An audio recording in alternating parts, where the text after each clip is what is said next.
কবি জীবনানন্দ দাশের কবিতা। আমরা যেসব নগরী অতিক্রম করে যাচ্ছি।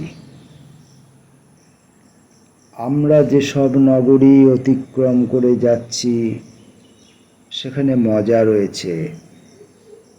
মাঝে মাঝে সেখানে পাশাপাশি প্রায়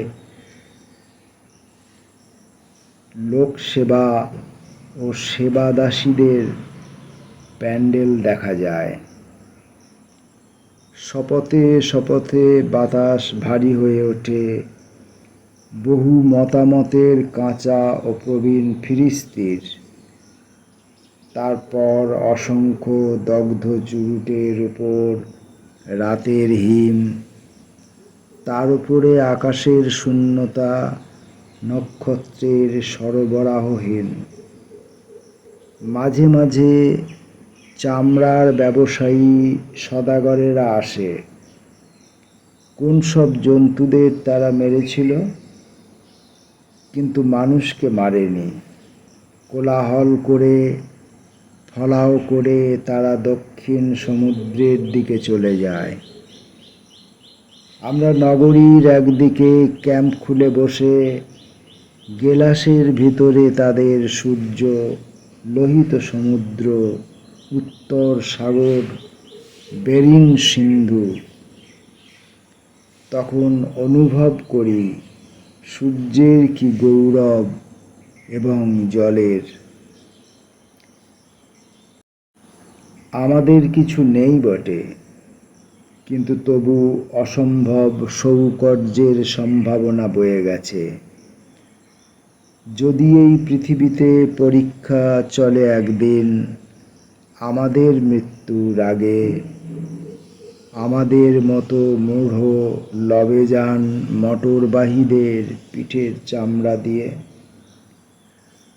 সদাগরেরা গেলাসের উপরে চিপটেন কেটে বলে,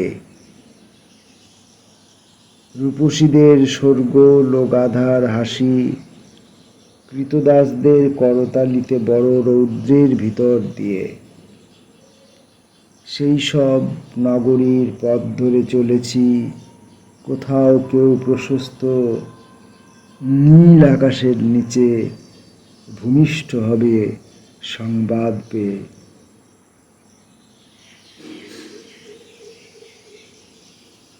আমরাও কি ভূমিষ্ঠ হইনি একদিন? আমাদের মনীষীরা উপদংশের জন্য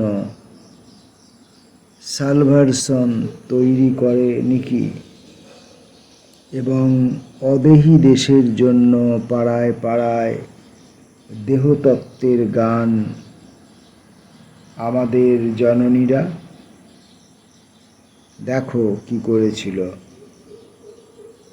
নগরীর পথে আমাদের হৃদয়ে ঘুম আসে, তবুও ঘুমকে পরাভূত করে হৃদয়ে যে অপরূপ করুণা আসে সমস্ত বিষকে ঢেকে ফেলবার জন্য,